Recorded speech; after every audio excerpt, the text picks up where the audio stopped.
It's grand finals time here at DreamHack Open Fall, and tonight we will be crowning a champion in a showdown for the ages. Will the bridesmaid finally become the bride, or will the Danish heroes plant their flag? Of course, with the pressure mounting, we've got to remind ourselves exactly what is on the line for our two remaining teams here at DreamHack Open Fall. Of course, this is an EU RMR event that stands for Regional Major Rankings, for those of you that aren't familiar, which of course replaces the minor system for the upcoming Rio Major. Teams will be awarded points depending on their placement here at Open Fall, which will then be added to the current leaderboard, which is actually updated right now. So the winner tonight will get an extra 156 points. So if Heroic wins, they'll actually be in second place. Of course, we can see Vitality. They are the trailblazers at the moment in that #1 spot. Then, of course, we've got to move on to the road to Katowice, where teams will be earning points as part of this event as part of the ESL Pro Tour. Of course, DreamHack Open 4 will provide 100% points value for the next upcoming EPC Masters Championship in Katowice. And this has also been updated as well. We can see Heroic have taken that #1 spot over their fellow Danes of Astralis, as well as some of the other teams, NIP most notably going up to that 10th place position. And of course, the winner of this will then be awarded another 150 points. So either Team Vitality will be going up in that leaderboard, or Heroic will have even more of a lead over their opposition. And then last, but certainly no means least, we've got the IEM Global Challenge for up for grabs as well. Alongside taking the lion's share of the prize money here at Open Fall, the winner of this tournament will also claim a spot at the tournament later on in the year. But of course, with so much on the line, I can't do this job alone. And luckily, I have my beautiful analyst desk to be joining me in the form of Blair and Potter. Guys, it's going to be an absolute banger today. Blair, are you excited to be delving into the action? Oh yeah, this is the sort of matchup we can't really script, right? We thought it was going to be Astralis in the finals. We thought it was going to be either Vitality and Heroic playing against the Great Danes, as we like to call them. But no, it's going to be a rematch of a grand finals, being a best of 5. Vitality looking like the best team so far in the tournament against Heroic, who have shown that they will never, ever roll over and die. It's going to be a fantastic series here. It really is indeed. And of course, we can take a quick recap of our current playoff bracket to see exactly how our teams got to this stage. Blair, we were talking about it before we came on air, but of course we can see Vitality taking that upper bracket run. They have not lost a series so far here at Open Fall. Yet, you look down in that lower bracket, Heroic have run such a gauntlet to get here. Yeah, and I don't know what's going to be better, right? Vitality have only played 12 maps so far in this tournament because they haven't dropped a single series. They beat Mouse, Fnatic, NiP, Big, and then finally Astralis cementing the position in the grand finals. For the side of Heroic, they played 22 goddamn maps. That's a lot of Counter-Strike to be played. However, look at the lower bracket gauntlet run they pulled off, right? They took down North, Sprout, Big, NiP, and then again, finally, the final boss Astralis as well. And bear in mind, when you're playing the lower bracket, there is no margin for error. You lose, you're out of here. So Heroic, they've shown that they're here to play. And I feel like it's going to be interesting, right? Vitality, they have been tested by the likes of Astralis, for example, but they haven't played too much. While Heroic, while Vitality have definitely been watching these guys play Counter-Strike, they've been just tested by every single team out there in this tournament, and have also been tested by various styles of Counter-Strike. So it's going to be very interesting how it's going to shape up here in the grand finals. Yeah, it really is indeed. And I think we have to start off our conversation here, Potter, by talking about the map vetoes. Of course, this is a best of 5, and there's no map advantage coming into this. So I think there's a lot that we can discuss with the potential maps that are going to be coming up. Yeah, exactly. And man, as Bled mentioned, Vitality, they haven't looked shook once throughout this entire tournament so far. I think it's a best of 5, right? There's a lot of there's not too many options to be gimmicky here. I think we're going to see Nuke coming out off the bat for Heroic once again here. Vitality, I'm not sure where they're going to lean on to have their whole map, because Nuke is also the map that they tend to lean on here as well. Yeah, I mean, Dust 2 Train's going to be the obvious bans coming out here, right? I do believe that should be what these two teams will be going for. I agree with Potter 100%. If you're going to pick Nuke against Astralis in the lower bracket finals of an RMR event, you're going to pick it against any other team on the planet. So Heroic has to go with Nuke. For Vitality, Overpass. You know what? I agree with that. I think it's a map where they've looked pretty decent. They beat Astralis on it. That T-side was fantastic with Shocks as well. The next pick from Heroic, I think it has to be Vertigo, right? And then for Vitality, I feel Inferno is where they're going to be trying to catch Heroic off guard, and Mirage potentially is a decider. I don't know what you're thinking here, Potter, but that's what I'm going to be going with. Yeah, I'm going to have to agree with you. I'm going to have to agree with you on that one. Yeah, I think that makes the most sense in terms of how it will be playing out. Yep, you are totally right there, Sudan. That's exactly how we're going to be seeing this best of 5 grand final be playing out on our screen. So I think with that, we can take a little bit of a look at our first map, a little bit of a look under the microscope, if you will, of Overpass. Potter, as Blair mentioned, this was the map that we saw Vitality taking that win on over Astralis to actually make it here in the grand finals, and they looked very stellar on it. They did. I mean, take a look at that 100% win rate, only 5 times played, and actually they don't often pick it first into their series. It's usually that third map decider. Usually both teams aren't really willing to veto it. I like the fact that Vitality are kind of leaning really hard into one of their better maps. Yeah, no, it is a great look for them. And of course, we want to hear what you guys are saying down in that Twitch chat as well. Of course, we'll be recapping your predictions alongside ours before we jump into the game. So make sure you're using those hashtags just down there, popping them in the Twitch chat. And of course, we'll be recapping exactly what you guys are thinking going into this one. But before we get into the nitty gritty, it's of course time to check in with Frankie and one of our players. And this time, she's got Apex on the line. Anything more, and I'm pretty much calling this one GG. Like, they'd have to be incredible. Nice start though from Zyro. Oh! Vitality have undoubtedly shone throughout the tournament. Over the past 10 days, Superstar Ziwu and Lurker Shox have pulled off extraordinary performances. Rookie Masuta has come into his own, and the squad's on-point team play has seen them go undefeated on the road to the final. The strong French side know they're the favourites. However, with their reputation for falling at the final hurdle, Vitality will be facing a mental battle to prove that they can put the curse of second place firmly in the past and raise their first trophy of 2020. That's outrageous! Thank you for joining me. The last time you met Heroic was in the grand final of ESL 1 Cologne, and they did win in 3 straight maps. Do you feel differently going into the DreamHack Open final today? Well, the thing is, the last 2 finals we played, we were not ourselves. Like, we didn't play good at all. We let them do whatever they wanted. So either Eric or Big, the 2 best of 5 finals we had, the 2 last time were catastrophic on us, chaotic. So obviously today's gonna be different. We're coming with a different mentality. Obviously, we've watched them yesterday playing against Astralis, and they've played like pretty damn well. So we know what to expect. It's going to be a tough one, but we have to be different from the last final we played. Congratulations on making it this far, and I can't wait to see who lifts the trophy at the end of it all, Apex. Hopefully it's going to be us. 4th final this year. Let's win one at least. Bon chance. Zyru is moving into battle, knocking Blade down to 7 HP. Still standing, and when Astralis tries to breathe a sigh of relief. Confident words there from Apex coming into this one, and you cannot be blaming him, Blair. We just have to look at their run of their recent matches in this very tournament. They haven't lost a series yet. Take a look at that game versus Astralis. They went down 16-4 on that first map, and they somehow made a resurgence. It's been spectacular to watch how Vitality have been performing. As Apex said himself, right, he is an emotional player, and even the French scene, the French players are known for being so emotional. Being smashed 16-4 in the nuke game and then bouncing back on your map pick of Dust2, winning pretty convincingly, mind you, 16-10, 16-11. Yes, it wasn't a stomp like that 16-4 in nuke, but still, that goes to show that these guys are coming to play. And one thing which might be going their way here, like, they've played, 4 finals, as Apex said. They haven't won a single one, which is so unfortunate for this lineup. But it's going to be different this time around, right?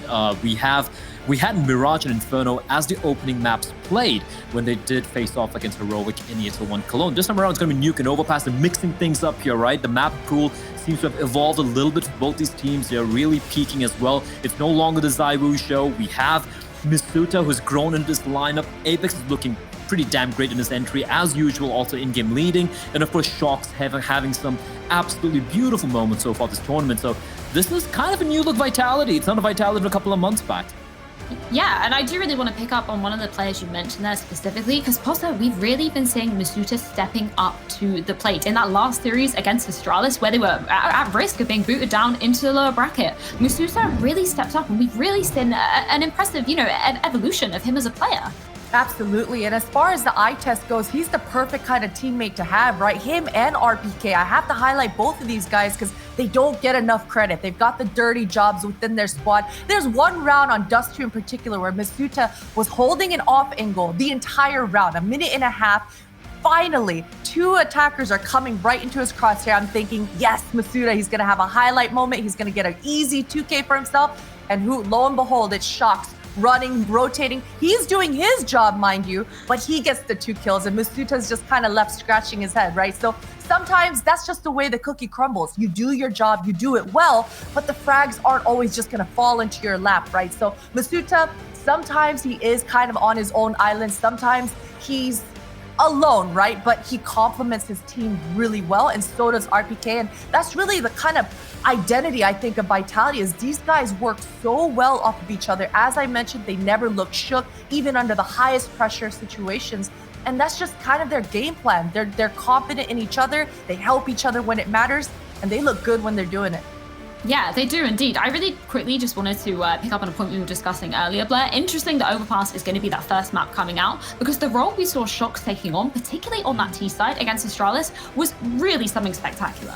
Yeah, I don't know how he did that, honestly. It's like he's channeling some 2015 Counter-Strike hard lurk role there on the T side, and he won rounds against an Astralis CD side without even getting a single kill, just with the information he was gathering. Now, I don't know if it's going to work against Heroic. Heroic are the architects of progression on the CD side. They're the team who's going to be coming in, just giving respect. Mind you, it's not just running in headless like headless chickens, but it's going to be this very aggressive poking and prodding style. Now, I don't know if that's going to allow a window for Shox to sneak in on this T side. So it's going to be very different Overpass, mind you. This is not Astralis, this is Heroic. And it's funny to say, Heroic are the better team on this map, I feel like. Well, before we shift our focus too much to focusing on Heroic, the wonderful Frankie has to check in with Cadian to see how he's feeling ahead of this game. Pretty much just stand on his head. Imagine coming into the spot. They might be known as second in line to the Danish Counter-Strike throne, but Heroic have continued to defy expectations and challenge the biggest names in CS. When Starn and Tessus come alive on the server, Heroic looks unstoppable. But if they get overly aggressive, they may find themselves punished for their impatience. Still, if there's anything we know about Heroic, it's that they never back down from a fight when it matters. And this final means everything. They've secured their spot against Vitality. Now, last time you did face Vitality, you beat them 3-0. This is another best of 5 final. How confident would you feel if it did go to all 5 maps? I'm quite sure we're not going to win 3-0 this time. I think they're looking in much better shape than when we were facing them last time. I think they added some new strategies and so on to their playbook. They're looking good. I mean, it depends on what the 5th map would be, how my confidence would be, but yeah, I hope it won't go the full distance. It's a lot of maps, both for the players and the viewers, but yeah, I think it's going to be a great final. We've been having some good games previously, so let's have a good one today again. Well, Cadian, it's been fantastic seeing you go from strength to strength this year. Congratulations and good luck against Vitality. Thank you so much, Frankie. Was for where Cadian thinking about going to that right wing, gets the frag, but Nico takes that grenade, lost on the face. Cadian straight back in with 2. Cadian and Lekro having this mad one-side game. The stars have fallen from the... I almost feel like Cadian is being a bit too humble there, Blair. He said, we've had some good games. They've had some phenomenal games, and they've had to run the gauntlet of that lower bracket in the process. So it is absolutely astounding that they've managed to make it here. Yeah, I mean, this is the guy who bought 4 P90s to knock out his countrymen, like to knock out MSL. Like, they're down and out, and he's like, yeah, look, guys, let's buy 4 P90s and rush in there. But all jokes aside, yeah, I do have to agree with Cadian. This is a Vitality who have looked absolutely pristine, right? They've looked so good so far. But then again, we've spoken about the French. This guy, alongside Cadian, and of course Staven. I mean, I'm lost for words. Right? How many times have we counted them out? We're like, this is it. This is as far as Heroic's gonna go. They're gonna get knocked out here, and someone or the other steps up and just demolishes their opponents. At this point, we have to give them credit. They are a team. They are the team to beat right now. Yeah, they are indeed, and I love that you pick up on some of the key players there. Potter, I know you love a bit of Stan, your hopefully future teammate there, but he has been such a beast inside the server recently, and he's been looking consistent, not only in the games that Heroic are winning, but in the maps they're actually losing as well. He has been that consistent force. Mr. Consistent, my BFF Stan, he's absolutely showcased just a level of Counter-Strike that is such a treat for us to watch, right? He's such a youngster, and you know, we heard it in the interview with Katie, and depending on the 5th map will determine how confident he's gonna be. The 5th map is Vertigo, man. Vertigo and Heroic, they go hand in hand. Stan absolutely showcases some Counter-Strike that we don't get to see very often. It's that spicy, gimmicky, just a different level of aggression, I think, coming out of each individual of these Heroic guys. Sometimes it catches them off. Sometimes we see Nico and Testis on the extremities pushing and re-aggressing right when they shouldn't be. So that tells me their communication sometimes isn't at its best. But when it is, that's when they make these lower round bracket runs and make it all the way to the grand finals. So certainly for Heroic, they got to be sharp and they got to start off hard. Well, of course, staying on the topic of the wonderful Star, we've got him in our head-to-head, haven't we, Blair? And we're actually going to be comparing him with the one and only ZywOo coming into the series. ZywOo because, well, I mean, it's ZywOo, right? It's ZywOo, arguably the best player, and I would say the best player in the past, even 2019. He was voted the best player of the year, and of course this year as well, he's been fantastic. The best player in the server, potentially. But then again, young Staven, he started off slow, but my, oh my, did he grow into this tournament. 488 kills. Of course, it's a little skewed stats-wise, obviously, considering that they played 22 maps as opposed to 12 maps, which ZywOo played. But then again, Staven has just been, I feel like he's peaking at the perfect moment right now for Heroic. The question is he going to continue that upward trajectory, or is it going to kind of taper off in the worst time possible? That is the question indeed. And of course, I have a question for you two. It's predictions time. I know it's a hard one to be deciding here, but Potter, I'm going to throw it to you first. Who are you going with for the series? Oh man, I was hoping you wouldn't go to me first. I still haven't decided, man. That's how neck and neck it is. It's either Vitality, who've looked the most consistent, or Heroic, who the individuals can step up at any moment. I'm going to go with Heroic. I think they've got that resilience. They have scrimmed and practiced 22 maps over the last week. They know exactly every scenario that could possibly happen here. I have to stick with Heroic here. Interesting. Blair, who are you going to be siding with? You agreeing with Potter, or are you going for the Frenchman? Look, the stats say the Frenchmen, right? They have been great so far. Upper bracket run haven't dropped a single series as well. But Heroic have been tested. They have been forged in the flames of battle. And the trio, again, Cadian, Staven, and of course Testis as well. They have been so goddamn consistent. And when even one of these two players, or maybe like, for example, it was Staven who had a quiet final map yesterday against Astralis, who stepped up, Borp and Nico, right? I have to give it to Heroic. I know I wanted to split the desk, make it a little bit more exciting, but I have to believe in the Danes here. Don't worry, Sudan. I'm going to split the desk here. I'm going with Vitality for this one. I hope it goes to the 4 or 5 maps, and I think it will, considering the caliber of opposition we have here. And I cannot wait to be getting into it. But of course, we've got to check in with Twitch chat as well to see what they're saying. 66% siding with me, 34%. You know what? We can add another 1 or 2% onto that for you guys, can't we, Potter? I think that's fair. I think that's fair. I do think that's fair. Man, this Overpass is going to be everything. You know, for the confidence and how aggressive Heroic plan to be throughout all 5 maps, Overpass is the perfect pace setter. Testis, look out for this man. He's going to be in the showers with that rifle, creating all sort of that chaos that Apex was kind of iffy about in the last time that these two teams met in a grand final. So I'm looking at Testis for this Overpass in particular. Well, you know what? Let's not wait a moment longer to be kicking off the action. Now we have those predictions cemented, it's time to get into our grand final. Will the Swarm of Vitality return with a sting in their tail, or will the Danish heroes stand tall? It's all kicking off after this.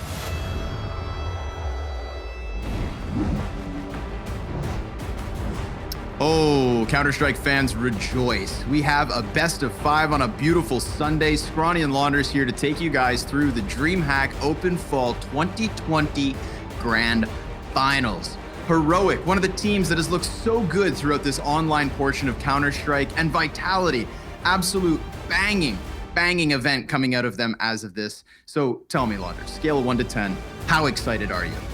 Commiserations to Astralis, but I'm really happy it's this grand final. I can't believe how tight it's been with these two teams and how much of a rocket ship Heroic have rode on since winning Cologne, just keeping it up. We know that's really harder than actually getting to the top, and Heroic have proved that they have some consistency here versus top 5 teams. Oh, and you know what? The fact that they rode this all the way through the lower bracket, I thought maybe Heroic was fizzling out ever so slightly, but these guys have perseverance. They don't stop trying, and I think that energy, it's ecstatic and it's really revitalizing, and I think it's really it's kind of addicting, man. It's fun to cheer for Heroic, but it's also very easy to fall in love with the guys on Vitality. This is a star-studded roster. Of course, their newest 6th sitting in the background may have reinvigorated this entire lineup, Launders. I think this is an enormous match here for Apex, where they got 0-3'd at Cologne. A big revenge match for him as an IGL, and a big test of stamina where Heroic looked like they were never going to slow down. It'll be a no advantage best of 5 grand final here, so we have no idea how long it'll go, but I'm doubtful it'll be an 0-3 performance again here from Vitality. Well, let's buckle in, everybody. Sit back, relax, and enjoy a best of 5 finals. Ooh, between a lot of players with a lot of skill. But it's Cadian up first with nothing as of yet here. Falling away from the bathrooms, and already Heroic, who had gone for that early B play, justify the 3-man setup on the A site because TessS and co have worked their way through short B. A very patient position here from Apex, hanging out the discotheque. Who clears this? Nobody. And for that reason, TessS dies. Well, that is a big scalp. A huge read on both sides, right? They go for the rarer push through Monster, plus Apex holding back to counter it. Mind games already here in round 1. And an answer back from Cadian as he takes down Shocks on long. Bomb's still stuck out in this default. I think Vitality were really hoping to hold on to this 5v4 for a few more moments. Yeah, it would have been nice. Definitely could have benefited from it. Smoking a flash on Masuda. Damn, Masuda. Has he ever looked good throughout this event? No signs of stopping or slowing down. Vitality now, 3 players encroaching on that long. But again, there's just this one member from Heroic sitting on this A site. If he doesn't get much done, and he may not with that flashbang being thrown over. Yeah, perfectly on the mark. Just as perfect as ZywOo's 1-tap. Now 20 seconds, bombs planted. Easy. And not so easy of a retake here for Heroic. But they'll try their hands. They've got the kit for it. They've got the smoke on Nico. That could counter out some of the bathroom's control. But can they counter ZywOo? He is already oh so close. I love how the rest of Vitality is like, ZywOo, stay there. We're just going to go back and try and hold on to this round. You may or may not kill everybody on your own, but he's going to play it on his own. RPK able to serve up a bit of a distraction. That sets him up oh so well. And it's a 3-piece for ZywOo to start. We know the round's kind of a wash when Cadian's stuck there on the site by himself, hoping that they don't flash him, but of course they do, and the trades come down. A great start here for Vitality, and that's an IGL win, right, where Heroic won a gamble stack. It's a feature of their game, but they picked the wrong gamble, and it could be an ever-important pistol round. We'll find out. 5 smokes here bought for Heroic. In the following, they've got Deagles to play with, and we'll find out what their idea is here for this deco. We know they always buy Deagles. Not always this many smokes, though.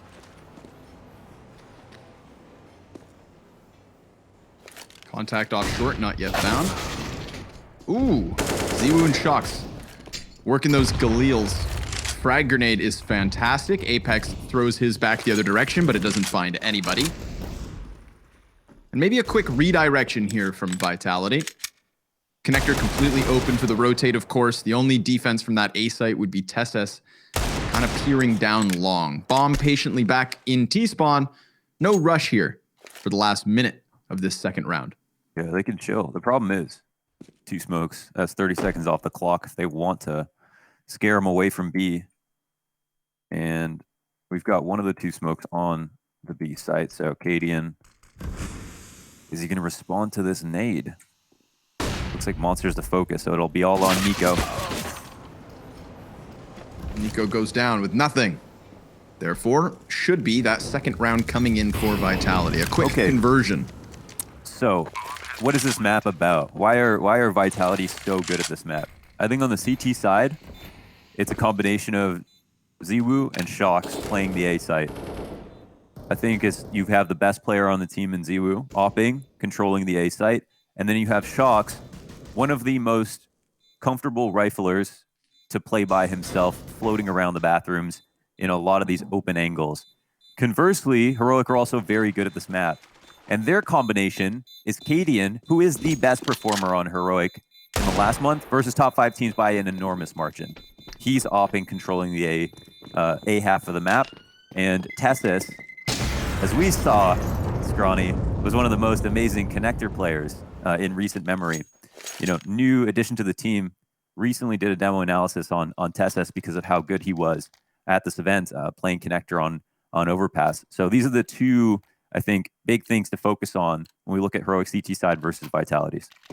Yeah, agree. And I think that it's for that reason. If I had to take an early guess now, it's that, you know, this B site I don't think has a shining star in comparison to Cadian up top and Tessus in the middle. So we'll see. You know, Vitality early on in the T side, still yet to go up versus the weapon. So enjoy this while they can. Oh, damn. That frag grenade right on the money. Cadian, lucky to be alive, really. This feeling out period. Of course, it's a marathon, right? They've got a lot of maps to go no matter what. And in these early rounds, you know, win a pistol, don't get anti-ecoed, play it slow enough, you don't make any huge mistakes. Don't start your confidence off on the wrong foot. Apex will be the first one to tell you that a lot of his performances ride on emotions. Shox is maybe the most emotional player in France, which I think by default makes him the most emotional player in the world, right, Connor? Yeah, should be. Should be. It flows. And, well, starting to bubble up the emotions because this isn't going the way they had hoped for. Vitality losing out versus Tessus's 1D. And then Apex goes over there to try and replace Shox. And sure enough, he also gets blown away. Now, Stan has taken the AK, and he continues on this flank. It's kind of flustering Masuda to move forward, and seeing his two teammates are clearing out this A site and finding nothing, they will at least have a post plant. That I do not doubt. It's what happens afterwards that there's still questions to be answered.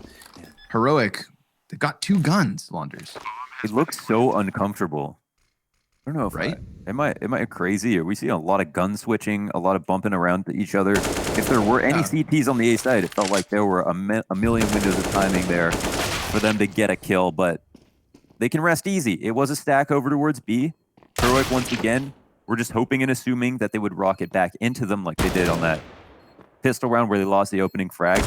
And it looks like the dust is settling. Tessus will go down after getting 1. Overall, a successful round for both Heroic and Vitality from different perspectives, right? Some good damage done by Heroic, good bomb plant, and round win by Vitality.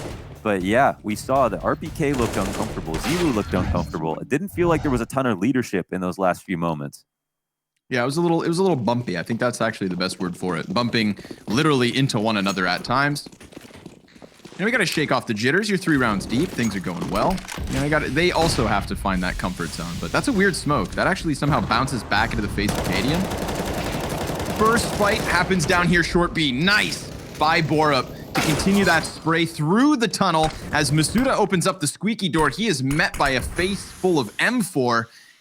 And a 5v2 in the opening 20 seconds. Apex claws one back off of the barrels. He has a lot of attention being turned his way here because the 3 remaining members of Heroic at this B site are looking pretty fired up, looking pretty hungry for their kill. You know, they got that bloodlust after gunning down the 2 players in short and slapping back Masuda. He was trying to find some kind of a trade, didn't come easily, and I don't think it gets any easier either for Apex here and Ziwu. Sure, they have the utility, but unless Ziwu goes absolutely huge, as he can, don't doubt him for a second, this is going to be looking like Heroic win their first gun round. Yeah, it was a really messy start to the round. Shox comes out first off a best spawn. No teammate close enough behind him. Underestimated how far the CTs could have come out. And then And then the late flashes from Heroic really screwed them over. So it felt like even if Shox got a kill, he would have got traded right away. So Z was going to get flashed into the site to take a peek. They've alarmed everybody here, but we'll see if that's to their benefit. Yeah, the Wasps start swarming. That Molotov is excellent. But unfortunately for Vitality, ZywOo's dropped, and Apex was so low the entire time, couldn't even find either of those CTs as they just ran away. So Heroic, welcome to the scoreboard. And with 4 survivors, that's an excellent first round to add to the tally. You were saying Borup, he gets around, wraps around that smoke on short B, and then the late flash to make sure nobody can trade him as well. So Heroic, good protocols to make sure that nobody was even in danger when they went out for short B control. Now we're going to have another default. This time it's going to involve short B again, actually. Shox going to try his hand at it. Mac 10 out first. No resistance. Little boost over top of the wall. RPK's looking for it. Oh boy, does he pop his head? This flash goes over for the peek, and yeah, there it is, RPK. Because of the smoke, had enough cover, and you saw Nico fixate over towards Squeaky Door instead. So just having enough pieces in place for Vitality as ZywOo catches TeSeS on that long play. You know, we kind of praise TeSeS in Connector, but I would also argue he's just pretty proactive all over this upper side of the map. He's not going to push long like that very often, but yeah, you're right. Like, he's going to, once in a while, awareness will be worth its weight in gold. And that's why we saw a little bit of paranoia from Vitality on that anti-eco, because Heroic have this way of getting in your head in a similar way to Furia or to Fnatic. They can kind of appear everywhere on the map when you do your best to read them. But at this moment, ZywOo working up solo outside long. Cadian will probably take him down in just a few moments. And that'll force Vitality to now think about committing to a site. Mm-hmm. And B is there for the choosing, but is it there for the taking? Got 2 defenders very much kerneled up, down, able to get the first. RPK was burning, and Borup heating up. He gets himself 2 kills, drops Shox to 37 HP. We're on for the clutch. 15 seconds left over as Shox makes a ton of sound, and he's wary about Cadian's op. He knows he's coming from the A site, but Cadian better have a little bit of timing.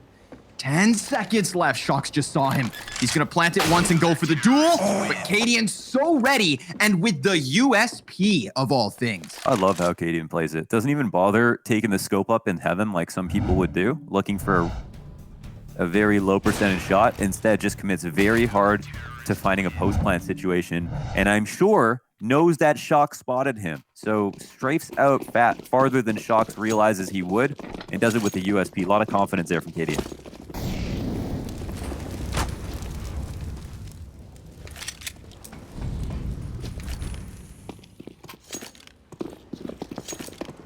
Cadian, wait out the molly. Cadian in this last month sporting a 1.30 rating versus top 5 teams, by far and away the highest.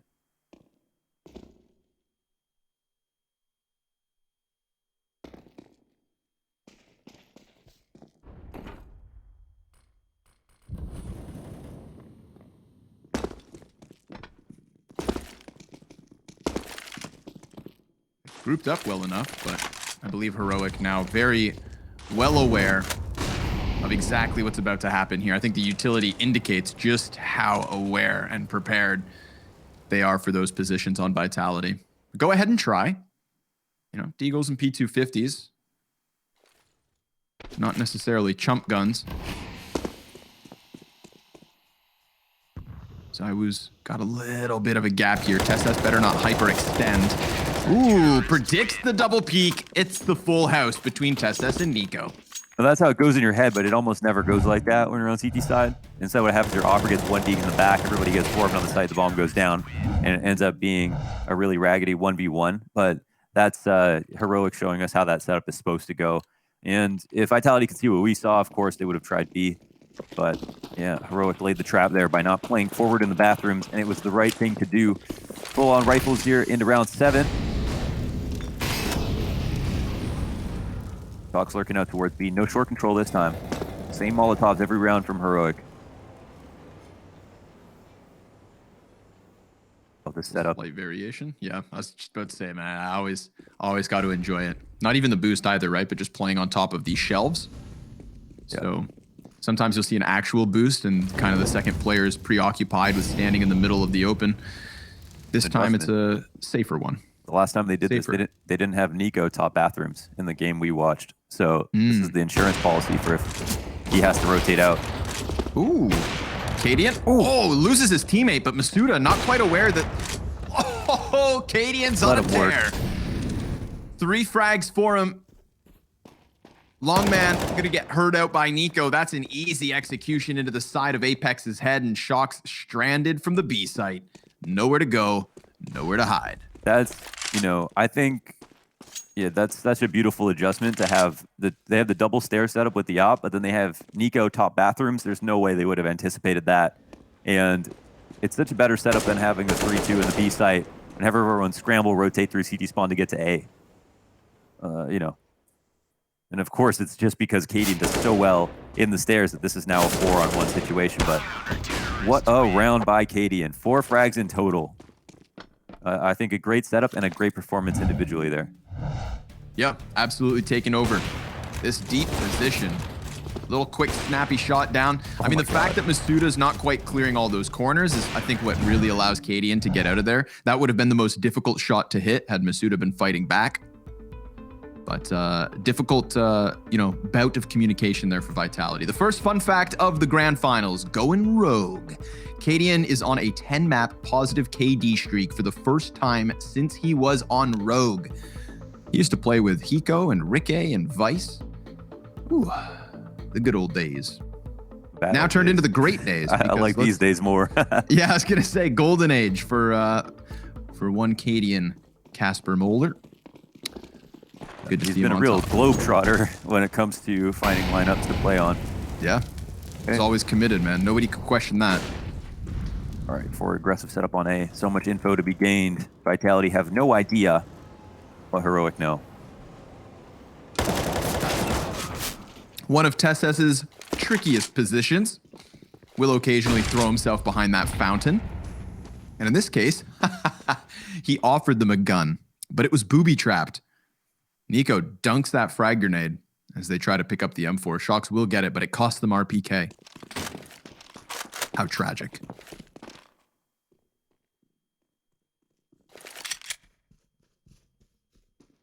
All right, reassessment.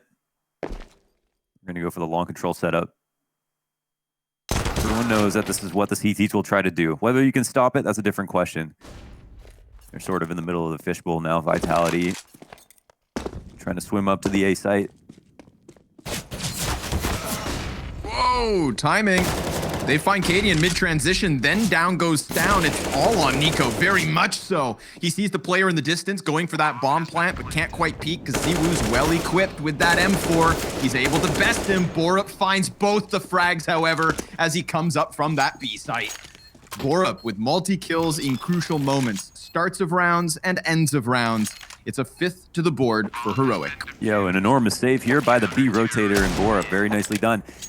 He's not been amazing. I think of all the players right now, it's RBK and Borup for the two teams who recently have just been not been incredible.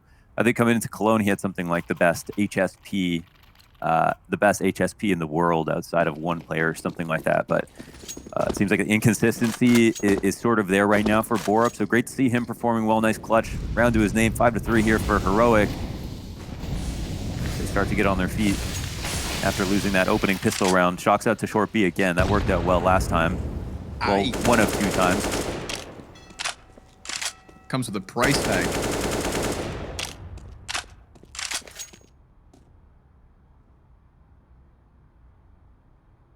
I think this is the least interesting of the setups we've seen from Heroic. They don't have a lot of information.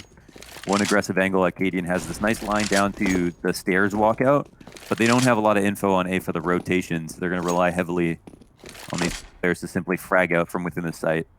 But okay, I do like this monster. Oh my god, it's down. That's free.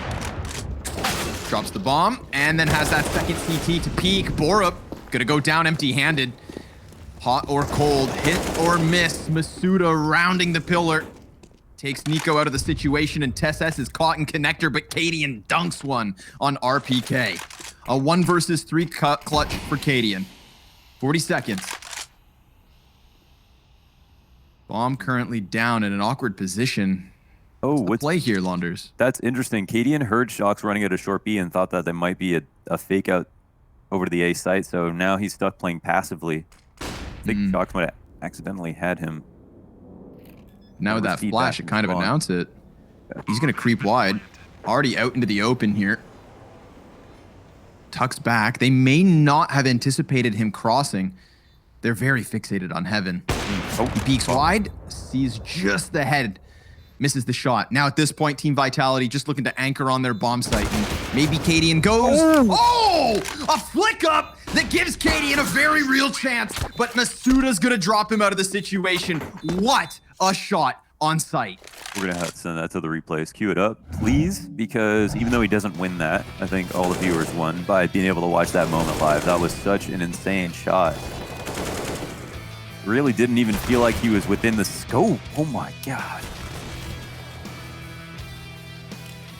Would have loved to see him win that round, of course. But that's what it takes to end the streak. Credit to Vitality. Nice attack on B.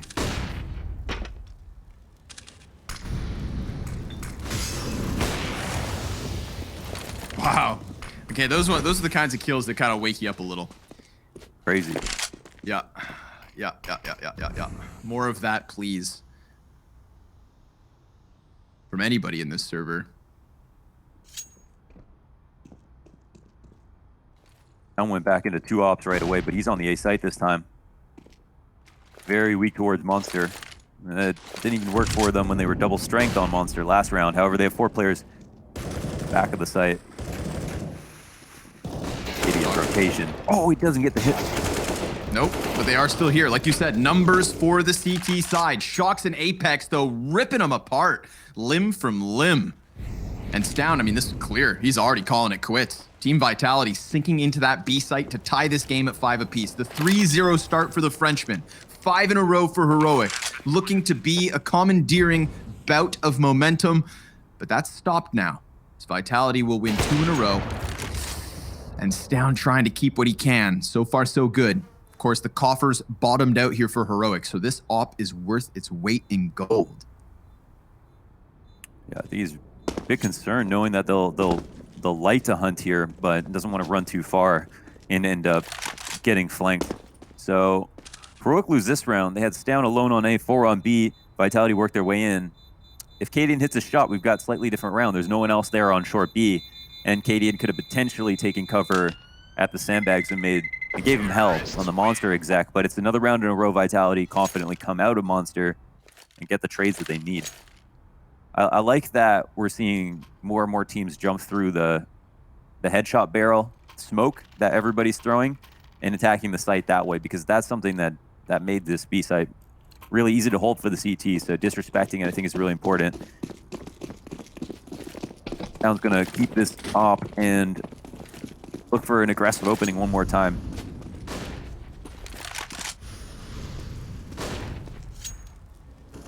Run boost over. Nobody there to actually keep him held in. So a precautionary task, but still one that could have net him an opening. He will be tagged up down to 44, and they know where that sniper is, so I wouldn't be shocked to see Vitality really rock this boat the other way. That position outside B is totally different now that you can run boost across. Like people, now that, I mean, you always could, but now that people are realizing you can. Because if you're holding to see if someone crosses, and suddenly they can just appear on the left side, you can't really hold that anymore with just a rifle, which used to be the bread and butter of the B lurker. Made Shox's job even more dangerous.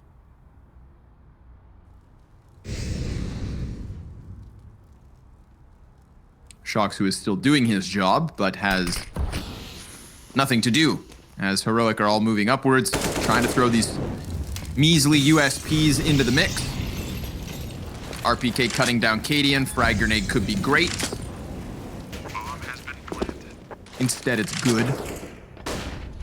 Obviously, a 6th round here for Vitality, as it should have always been. You know, Stound not finding anything on Monster. There was that one round where 4 players faced him, and he got 1 but was overrun. An affinity for the B site. Ooh. Has bode well for Vitality to crack back onto the scoreboard. This one round successful at the A site, obviously just versus the Pistols, and even then it started closer towards B. You know, they got their confirmation when A was so clear. So welcome Vitality to the lead. It is a 6-5 lead, so a minimal margin, but still, it is the Frenchman in control. Apex is becoming one of the best callers in the game right now. It's awesome to see because he never struck me as a calling type. I mean, I think a lot of people looked at him as, you know, he's an entry fragger, he's impulsive, he's emotional. These don't seem like qualities of a good IGL. I'm watching his interview with Thorin and Moses, talking about him in his new role. You can hear a lot of the maturity. Like, so much thought that's gone into everything that he's done with this roster, and we're seeing right before our eyes the results meet that deep thought halfway.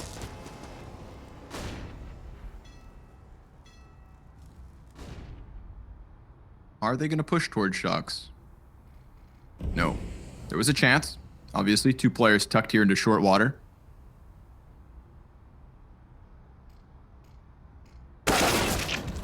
Aye, Borup. Headshot deep into connector. Masuda removed. Little contact being made here, but I think we should be focusing on this. Cadian hunting an op kill inside of the A bathrooms. There is another sniper on the other side. He could hear the shot, nearly caught in the open by Apex's lurk out long. Here comes Tesses as he trades back versus RPK. The Danish snipers down. Nico now over top of APC looking for the contact. Apex is gonna feel as though he can swing wide, and Tesses clips him. So a double man advantage here for Heroic, and 40 seconds for Ziwu to hunt his opening, to hunt his prey. Frag grenades on full display. It's a nice fireworks show, but there's not much substance behind it. He still sits pretty on 90 HP, and now it's time. Ziwu let them cool off. He's gonna clear out into the corners, but it's Nico yet again holding him back on the cusp of this A site. Ziwu in the 1v4, 10 seconds left. All the CTs starting to run in on him. Heroic tying at 6. Clutch plays there by Tessis from the site could have easily fallen apart, even though they got the early 5v4. Timeout call for Vitality. They lose the opening player. Apex drops a key chance on someone backside tech, and Tessis capitalizes on him later. And wrapping up this half, it's tight. I think the scoreline accurately represents how well these teams are playing. And yeah, it has had it did require a pistol round for Vitality to have a little boost to get to a tied scoreline, but they still are looking good. Vitality, the easy path. Vitality had played under half of the rounds Heroic have at DreamHack Open Fall before today. Sure. Right. I mean, that's so lower bracket will really, that's how you earn your stripes. Yeah, you don't get the map advantage, but you also don't have to play against fatigue. It's a hell of a run Heroic have had, especially when you look at the opposition they've eliminated.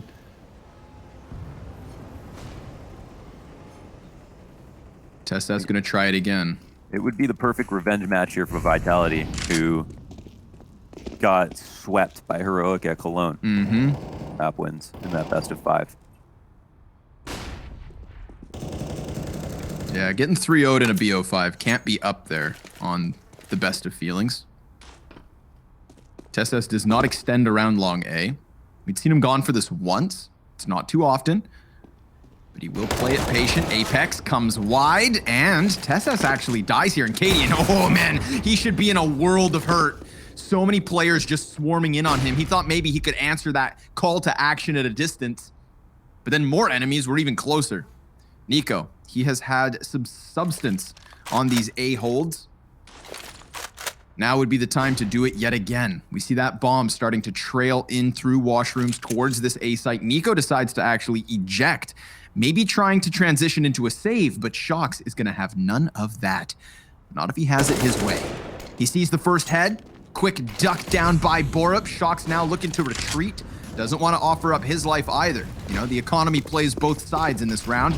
And Vitality, well, they find this A site for absolutely free. Heroic's hands have been forced. They've got to walk away. They don't know how they can. Shocks is he's a specter haunting them and knows where their position is. Yeah, that's it. They try to exit together. They all get punished. That's 3 players that could have gone for the retake that all die to Vitality, who don't lose a single member. Damn. Not only Shock's kind of coming out Bat Monster and almost rocking them there, but like you said, man, just kind of a ghost in the walls. They were so spooked that they had to go shoulder to shoulder out through short. And even Shocks, while he may be instilling fear, it's Ziwu to instill the headshots there. Gets 2 of the final 3 frags, bottoms out Heroic. And now they come into this with a nice armada of grenades, but no damage actually up on playgrounds. Masuda gonna swing out with Apex and try to clear this threat, which will work wonders for them. Heroic only down to 3 players, and Ziwu catches Cadian in transition, so Heroic with 2 USPs and a frag grenade to try and stave off the 2v4. And seriously, Vitality started off on the wrong foot, and that second round looked so uncomfortable, even though they won the first 3. And now their T-sides, they're looking a lot more smooth. Entries look good. They had a nice chance, even in a 4v5. Their 4v5 chance percentage is very high. The top 3 even coming into this tournament. Heroic still formidable, of course. And it's just the USPs trying to find some kills if they can find them. Vitality probably commit soon. Yeah. I mean, getting swept in a series, that'll fire you up. I'd put that up there with, like, I think I'd rather have a car door slammed on my finger than get swept in a best of 5 series. So probably a lot of things that are much worse, or not nearly as bad.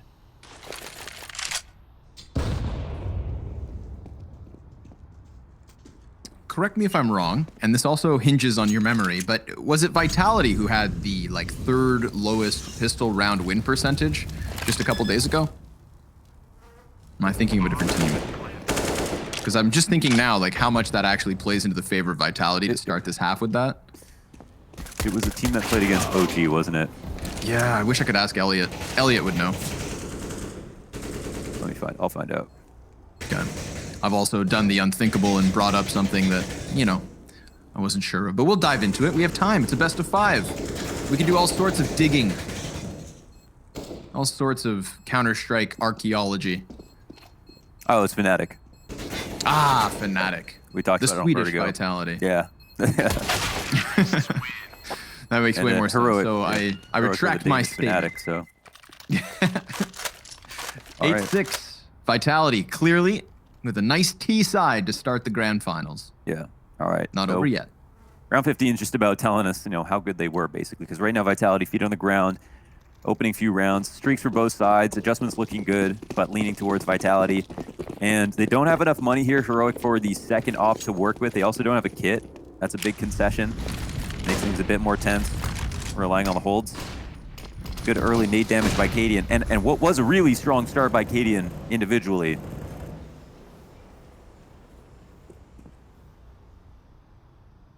Kind of tapered off.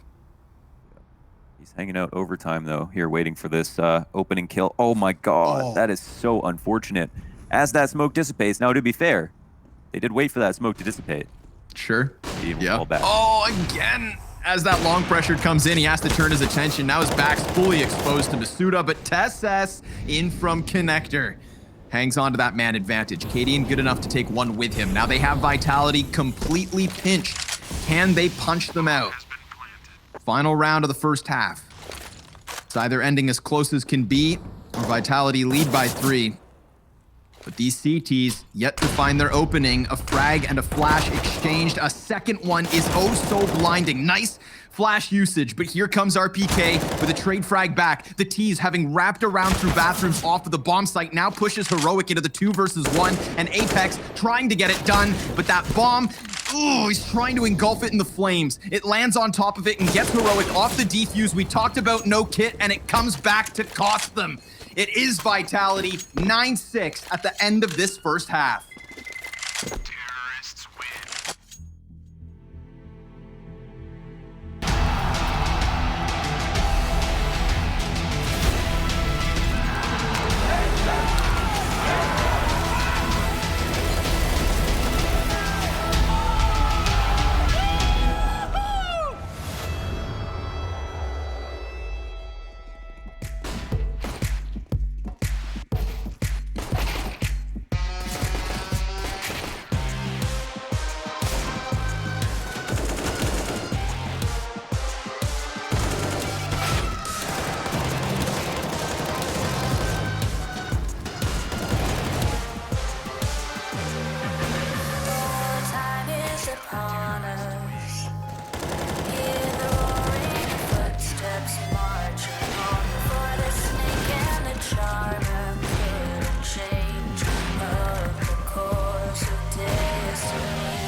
closed by Vitality in the end of the first half gives them that 3-round lead.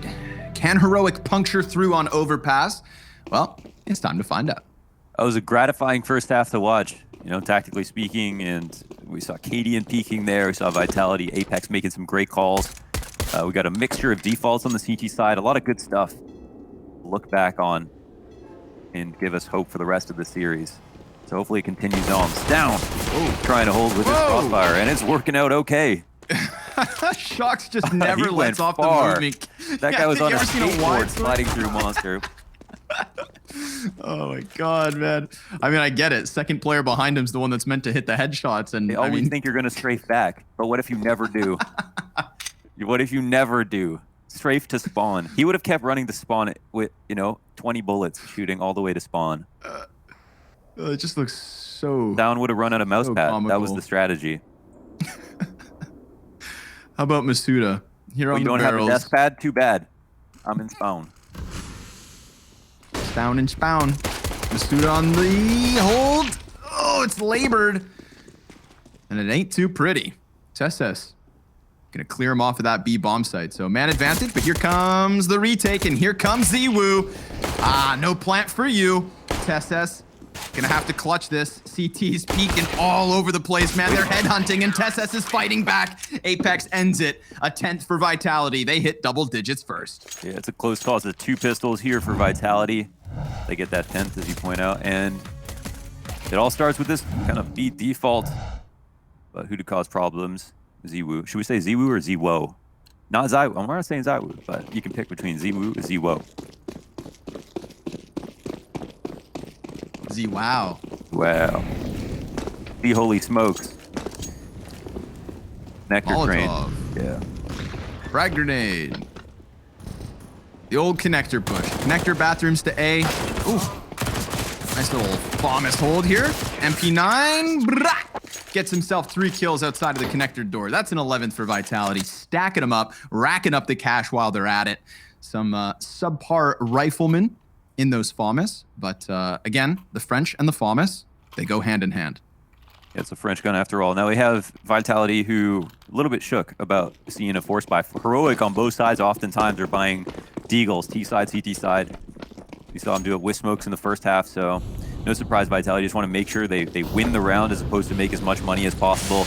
But Heroic, they got the buy coming in, and some bombs to fight against. Like music to my ears.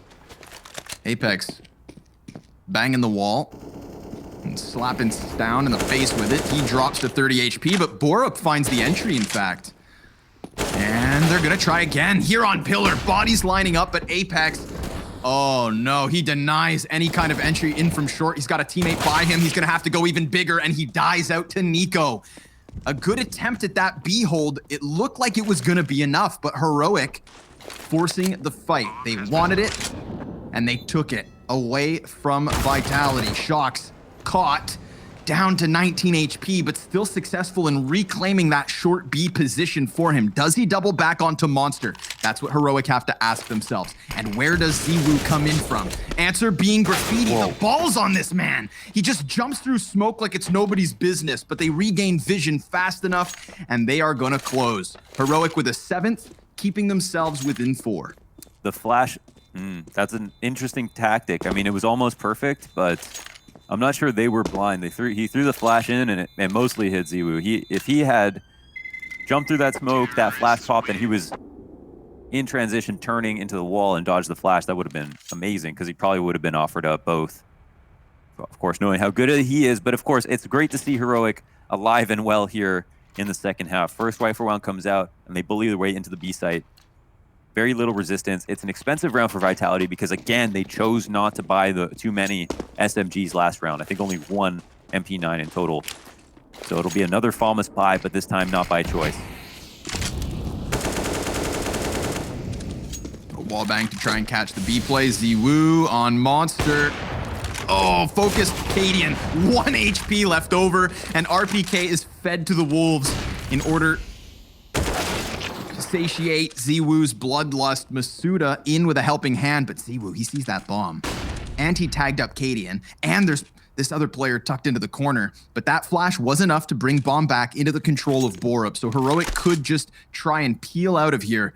Borup's so scared that ZWU's still peeking, but that is not the case. They're relying actually on Shocks here inside of Connector. Imagine a world where he finds them. Yeah, he's already done so much because he sat listening in front of the smoke, heard no default nades towards A, came downstairs, cleared everything out. Vitality this whole round are relying on Shocks' information, and he's finding the best time to now go for the big flank. This is beautifully played by Shocks. Definitely allows Vitality to just sit comfortably on site. Masuda with the first one, missed shot by ZWU, and Cadian's able to answer with Nico as well. Masuda's FAMAS though, that has made all of the difference on this B site, and he has a 3K to his name, as Cadian has as many kills as he has HP left over. I mean, 30 seconds, he's not gonna go for this. This is Vitality with a 12th, and while ZWU did a good job of setting up shop, it was Masuda who looked most comfortable, but oh my god! They try to go for the gunfight, and Cadian's gonna punish. Now suddenly he feels as though he has a chance. 15 seconds, he just needs the headshot. One bullet could make the difference in either direction. And Cadian, he looks the wrong way. Apex tucked in short B closes. Vitality lead by 5, 12 rounds to 7. It's such a common play to make for these French teams, especially anyone with Shocks on it to go for the double peek the guy, the last guy left over. But normally that's a post-plant play. This is a weird one where the round's not exactly done with, and they gave Cadian a chance to actually get back into it. But either way, Vitality score one back, 3 of 4 in the second half. Flash, but he hears the footsteps. Shocks decides to stick around. 2 more players, and they're giving him 1v1s, but Tesses glocks him. Oh, it's down now. Deagle right between the eyes of ZWU. His head sent spinning. And RPK still sitting back on barrels. He waits. He saw that through the nade smoke and the door falling apart. Tesses the Terminator.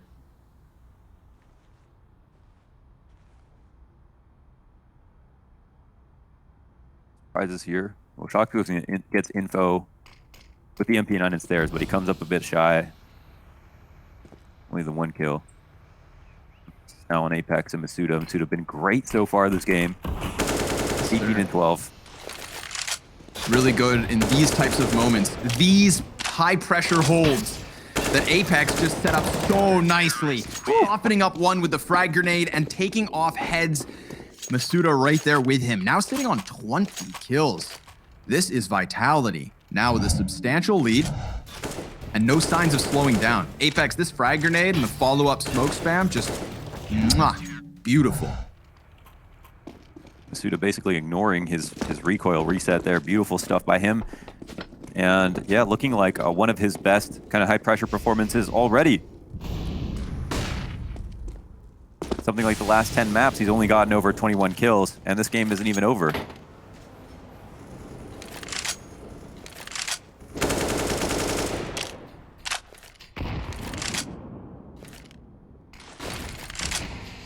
Start to find ourselves in that, reality where we need a reminder. Heroic, 5 of their 7 in the first 8 rounds of this game. That spree of 5 really looked like they were taking back control, and then Vitality absolutely trumping them thus far.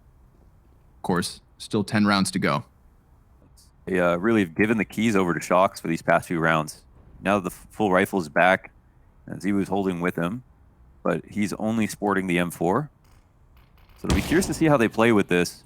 And if it gets read into properly, if Heroic doesn't know, if Heroic believes they're not opping, they're probably going to go for a long control here, but if they go towards bathrooms, it really does power up the rifles. We'll see if they can hold. It is rifles in position. Shocks hears the movement, makes his play. A 1 and done from Shocks. ZWU and Masuda on the bomb site. That's a lot of firepower. And Heroic have yet to find their easy entry. With the time ticking quickly, it's not going to get any easier either. But bomb is still inside of Connector. I mean, I'm smelling a late B hit at this point, and they're going to commit forward. Borup taking that headshot definitely draws the rotators upwards. They got a plan. ZWU thinking he's doing a good job, but yeah, it's all down to the B site. Really good mid-round call here from Heroic. It's enough to give them a post plant. 1 kit, One flash for the CTs, and they make contact immediately, leaving it on the shoulders of Nico. He crawls wide out from Monster. He's going to find one of these players by surprise. Can he manage? No. Apex trades it, and Vitality doubling the score of Heroic at a comfortable 14-7. Looking to continue their 100% map win streak with a 6-win here versus Heroic on Overpass. And yeah, they're looking strong as ever. It's a great call there from Heroic, but it's of course, somewhat of a gamble. If they had left even one player there to stop them on the cross, they could win the round. And they still lose in the post plant, getting only a single kill. Double the round count here for Vitality. Lots of money to work with. 3 Galeals on Heroic. Just to characterize their economic standing. And I think Cadian does op on the T side sometimes, so this should be a concession for him.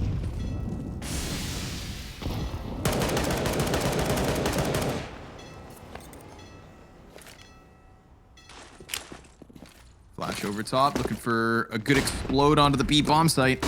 Numbers here for Vitality.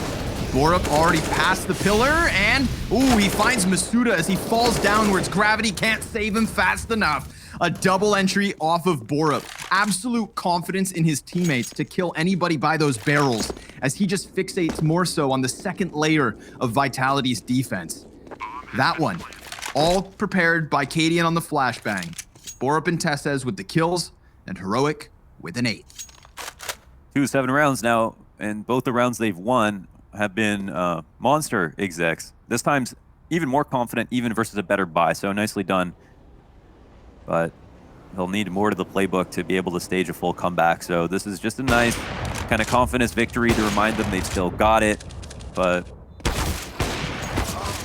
they've got a litany of problems left versus Vitality CT side that they thought had solved.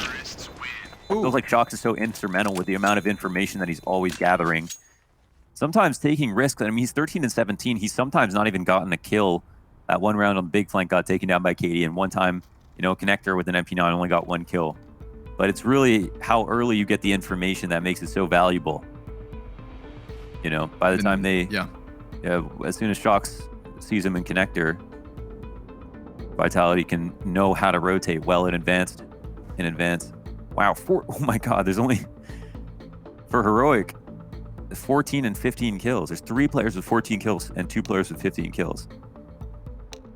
We've had that kind of all event long, I'd argue, man. Right. It hasn't been too top heavy for Heroic. No bottom I think that's fraggers. why they're looking so good. I mean, if you're gonna beat the best in the world, you're not gonna be able to rely on just 1 or 2 individuals.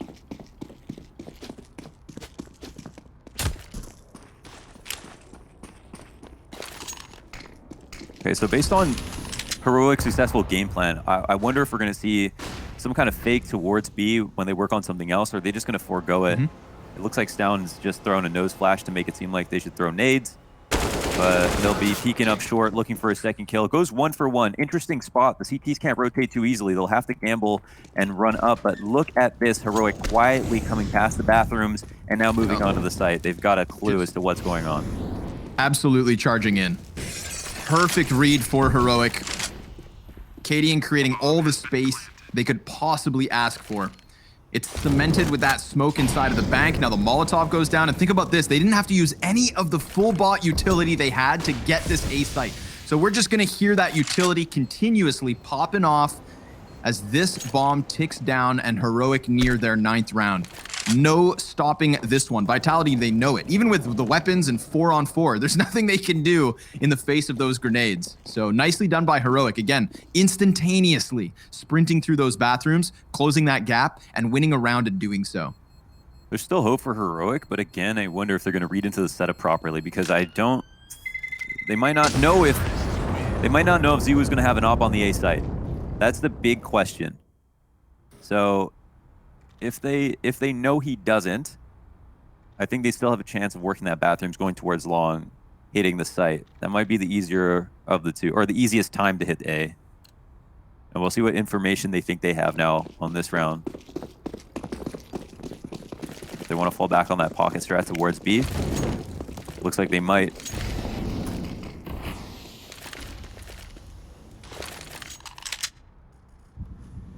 Initial grenades to feign presence, to fake the short B push. This works well when they haven't actually taken it. Shox is pushed up, but he's only got this MP9. Is he gonna go? I think they're too Guess aware that of this. locks it They're in. trying to bait the push, right, on A. Mm-hmm. Yep. They get it moving upwards, but the short B control with Heroic inside of connector, I mean, this is going to be a point of contention. And off of that flash, Masuda caught out. You could see him trying to retreat. Like, they realized exactly what was about to happen. They were getting pinched from multiple directions, and, well, just no way to exit safely. Not when Heroic were already that close. Looks like they've totally hamstrung Shox' confidence in pushing this round. Clearly making it feel like a fake. I mean, it's good that Shox knows that, but now he doesn't really have a good play. Stuck here top bathrooms. MP9 in hand, looking for a timing versus Tessis, but Tessis is the one to find it. Yeah. Timing, the emphasis of that engagement.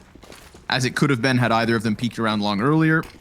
A little dance of death without them knowing they had a partner the whole entire time. Borup, again, that quick space creation, but RPK sprinting out from dumpsters throws a momentary wrench in the works.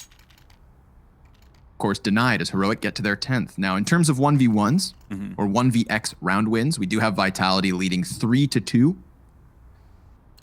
And obviously 4 more round counts to their name. So we're getting closer. They're buying late.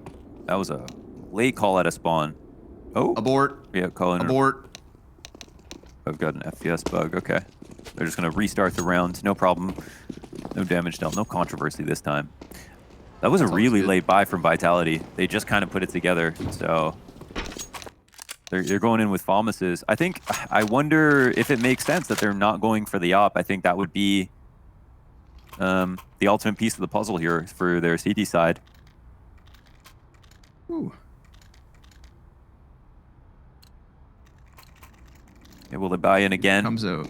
They've got significant grenades. If I'm Vitality, I do go for some control, because if they had called out the short B control from Heroic, they might have had a better chance of actually winning that last round. Giving Heroic a lot of space and not confident about pushing A this time. So yeah, they get into connector. Immediate connector boost. Yep.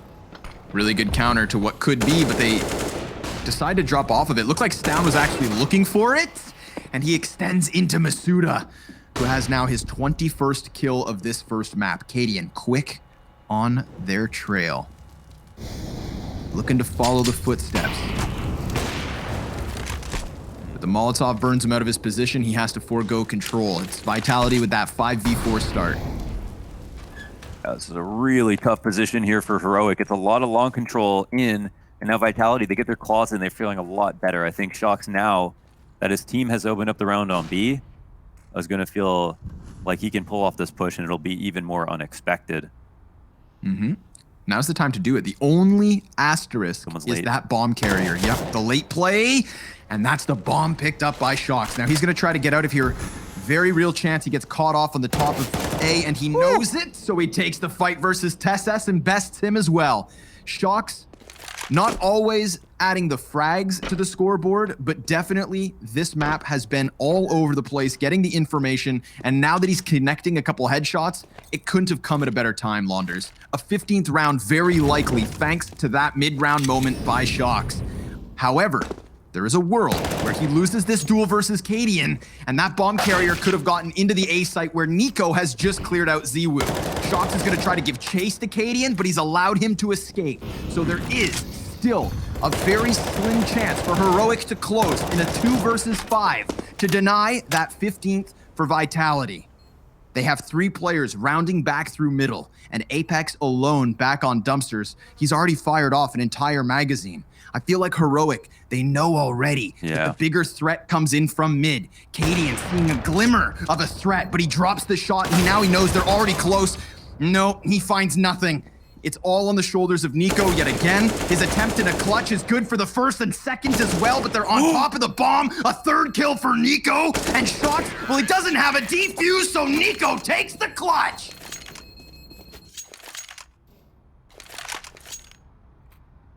I'm completely speechless. Not even a reaction. To defend against match point. This 1v4, the spray transfer on RPK. Masuda's head from a grape to a watermelon in his crosshairs. And it almost gets stuck right before his eyes. I can't believe we just saw that. And they leave Vitality in such a busted state, man. 4 Desert Eagles, CZ, flashbang. You talked about grapes and watermelons. Well, now they're playing with peanuts.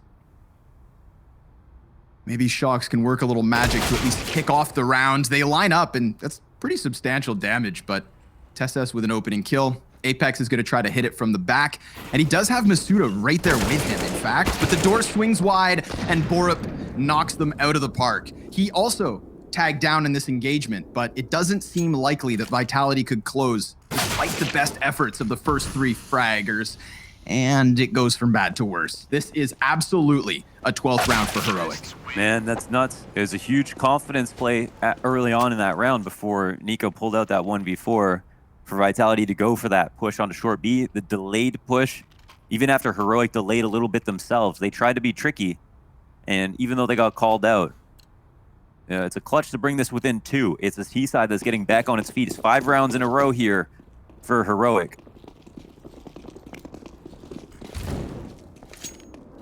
The 2-op adjustment, I think this is what we were looking for. Wait, what? The 2-ops are both on A. Yeah, analyze that. Yeah. I mean, we know Shox likes that second op, but it's just not often you see this. They don't want them anywhere near that A site. And you know what? Okay, Heroic oblige. I can't believe neither of those 2 Ts die. Look at their health left over. Masuda in such a pressured position, and you are dead on Mohan. With the double sniper setup, they have no choice but to save. That's weird. Splitting hairs, man, in Monster. Did you see that? TeSeS and Borup both taking damage, and they were so lined up in the middle. And then, like, they go through this osmosis phase, and they're on both sides. Bullets all down the mid, no further connection, no death or decay for Heroic until Borup goes down. But Masuda, I mean, at that point, he was so alone.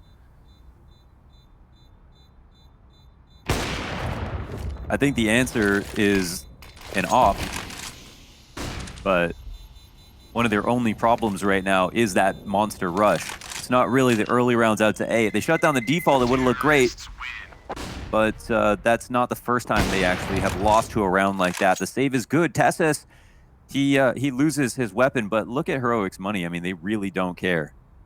They really don't care. CT timeout would be called. Okay, let's talk about this. They have too much invested to not put something together. Now, I think if we look at Heroic's CT setup, having an op towards Monster, if it's not going to be some kind of explode with the 2 riflers on the wood wall, that's a terrifying setup to hold with. I don't know if they'll try something like that, but that's an idea. Another is short B push again, because even if they go Monster, if you have short B control, you're in pretty good retake spots. But I think number one op is going to be more than enough to be beneficial to their CT setup, and they don't want to have an op rotating for a retake on B if that's a problem. Sure. Whoa, they don't invest behind this. I'm kind of surprised. I know they didn't have enough money for good rifles, but it's just such an, like, are they going to be able to see another op buy? P90 on the front. That's a sprint in from the SMG, and RPK with the P250 hot swap out with the MP9. Nico, 2 kills on him.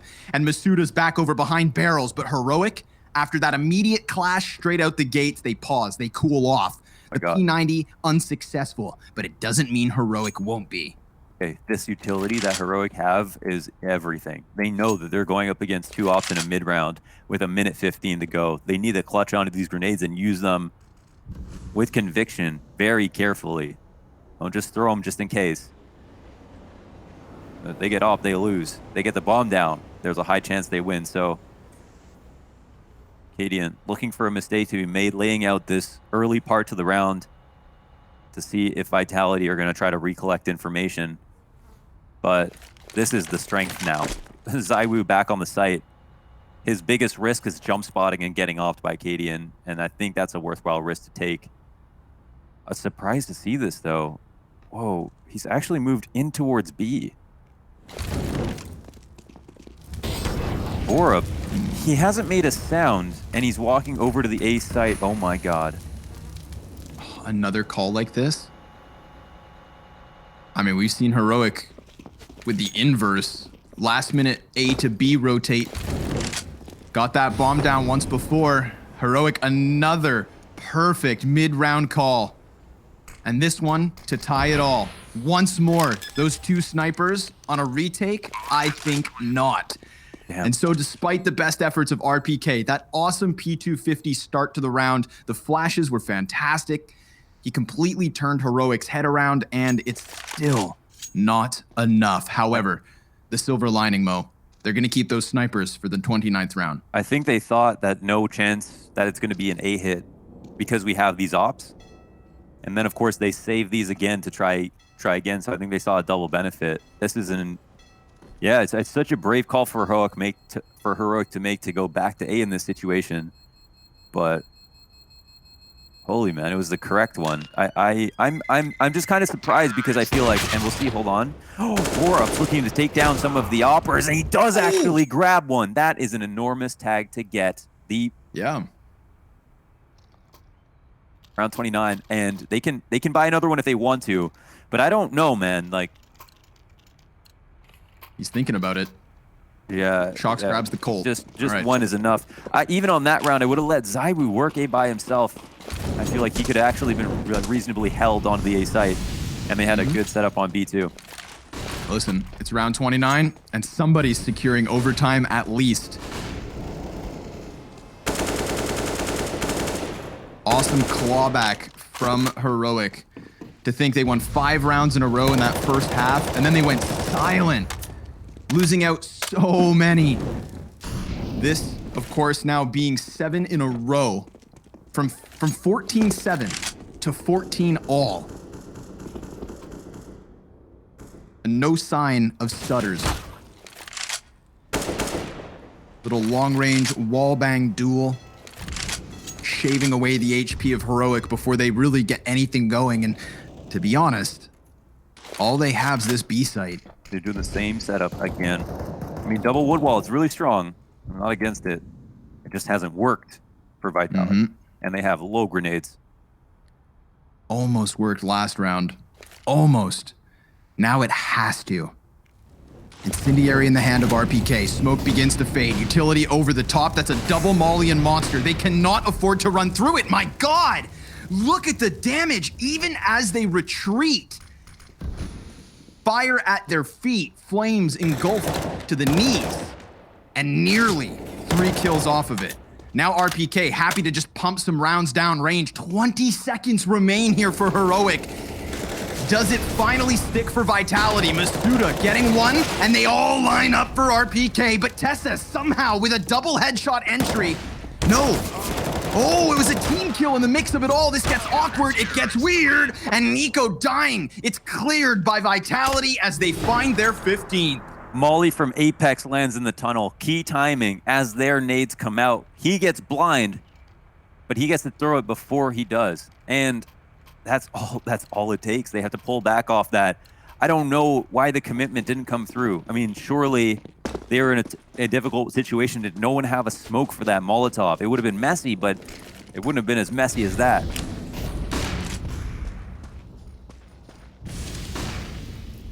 And Ziwu now. We've seen him kind of somewhat chained in bathrooms on A, now up in the party.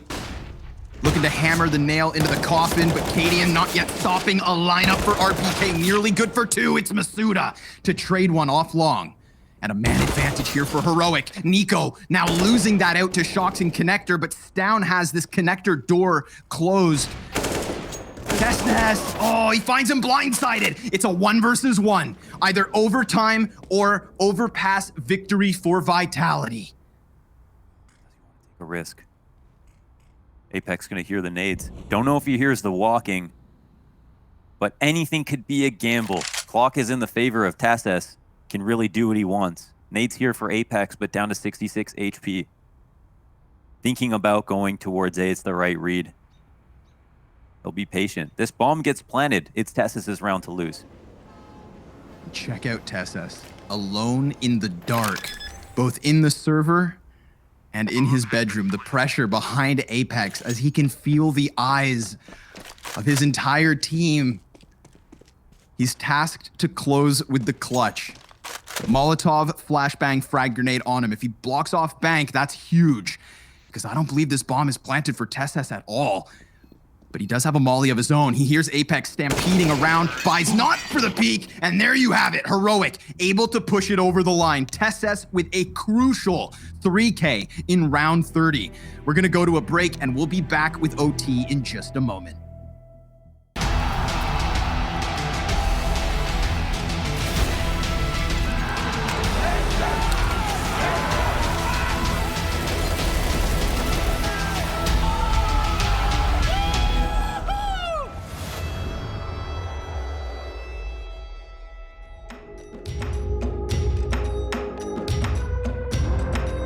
So we don't give up.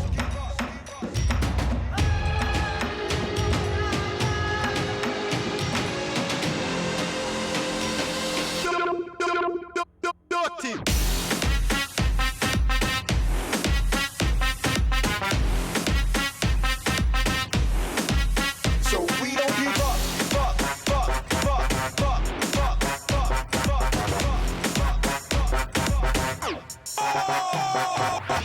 So don't come around here feeling lit. Like a record on rotation, I'll leave you hit. Can't incriminate myself, so let me plead the fifth. I ain't saying one word like I ain't got a lit. Passport stamped up, it looks like the travel. I wanna see more in the world than Big Apple. Sad song, funeral nights and street chapel. So we don't give up.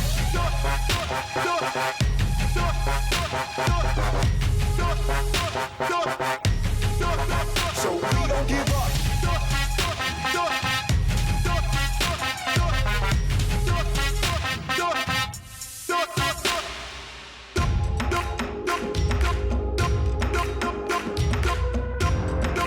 So we don't give up.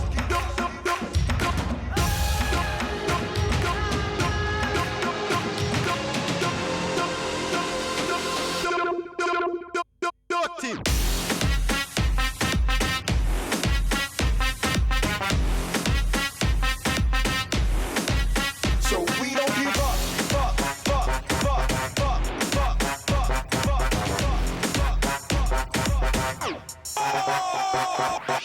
So don't come around here feeling lit. Like a record on rotation, I'll leave you hit. Can't incriminate myself, so let me plead the fifth. I ain't saying one word like I ain't got a lit. Passport stamped up, it looks like the travel. I wanna see more in the world than Big Apple. Sad song, funeral nights and street chapel. So we don't give up.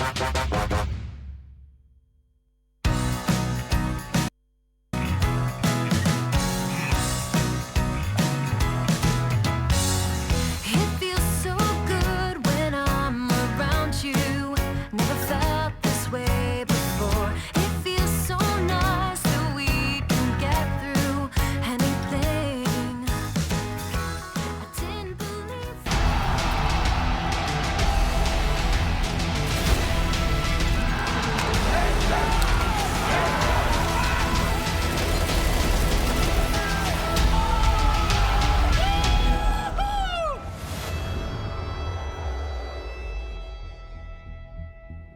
Leave it to the Danes to bring the heat after a 14-7 scoreline posted by Vitality. Heroic roping it all the way back.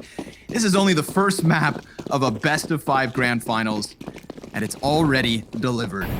Nico's incredible ace leaves him at 24 kills for Heroic. And now we have to fixate into the first overtime. 19 the magic number. 18 for double OT. Three-man stack up. Look at this. They're gonna walk right into it. Cadian actually besting Ziwu, but RPK with 2 and Masuda the 3rd. Insane confidence here from Vitality. We just saw them blow an entire lead due to these monster execs, and they go for a 4-prong setup on A. How are Heroic supposed to read into that? They try to change it up. Vitality are right on their toes. Nico heard that fallback. There's nobody there. Vitality doing Heroic a favor, giving them back their bomb. And you see the nerves in this match. Nico 1v4 at round 26 when things just look dire for Heroic. And then we have round 29, Heroic. They flub that monster exec running through a molly, running back through it, canceling after taking almost 200 damage. And then falling completely flat.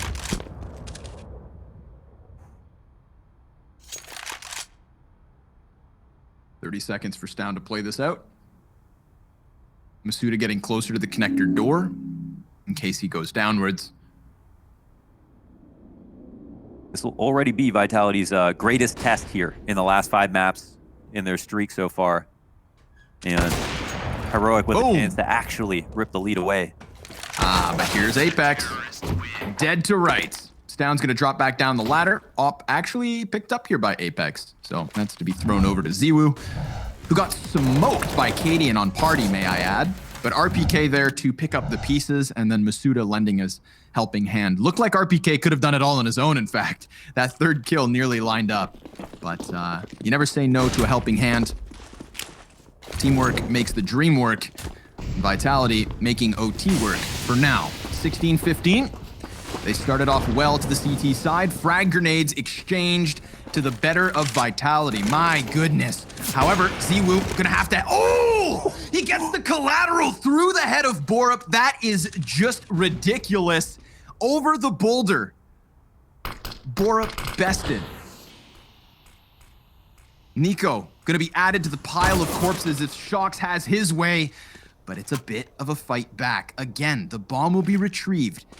However, 2v4. What is happening? CTs, they thought they had total control of it, and now they're scrambling. They don't want to think about the B side, so they're hoping that it somehow rocks it back this way, but the cavalry on the CT side is starting to go for the march down the stairs potentially to make sure that they're in rotatable spots, but B side is wide open for the meantime.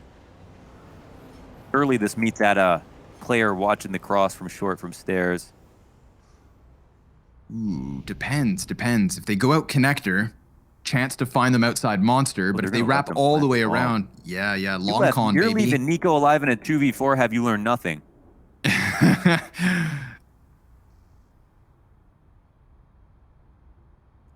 Fool me once. But Nico looking to make fools of them twice. Of course, Apex, however, spots it already. Yep. Now he's going to take the knife out, close that gap, sees them crawling inwards, and Stown never had a damn chance. Nico, another 1v4 ace attempt. He sees the player short, executes the first, but Masuda too hot on the draw. And the trade connects for Vitality. A 2-0 start to this CT overtime. Completely stuffed at the station trying to get out on this default. Of course, it's, oh my God, stacking the heads up. Like pumpkins. Like pumpkins. Jack-o'-lanterns. They've been carved out. Oh, and the limitations here as well. Check out Heroic, double Tech 9. This kind of stinks of desperation heading out into the early B play. I think Vitality reading it like a book. 4 members on the site stack, and Shox and Connector comfortably tucked into position. I mean, for them to even get out of a B play, they'd have to redirect through spawn, but the perfect timing from Borup. Cadian's flash blinds them on short, and he barrels into that bomb site with nobody to stop him. But Apex in from the heavens, looking for the second, can't quite manage the spray. Shox is gonna have to 1v3. Heroic have found an opening on their T side in OT. It was looking like the perfect play from Vitality, but Heroic slip in the timing, and they will take at least one as they swap over to the defense. We don't know what happens on this side, man. These halves have been tight. We can just see the nerves coming in that second half, but not for Borup. He's calm. The double entry. And to be fair to Heroic, that's something new, man. They have not fully exec up short like that, so they don't respond to the molly in short B, and they don't throw any counter utility to let them know the default is leading that way. They gamble on silence, and then contact explode. Off fight. Oh. Ooh, Masuda's getting wall banged. Nico, he connects the damage. TessS reacts to it accordingly. Now what? Is always the play that's coming out these days. Just a late, long lurker who can walk up so far and try to catch timing, but it's right into the op of Stown. He rotates in at the perfect moment.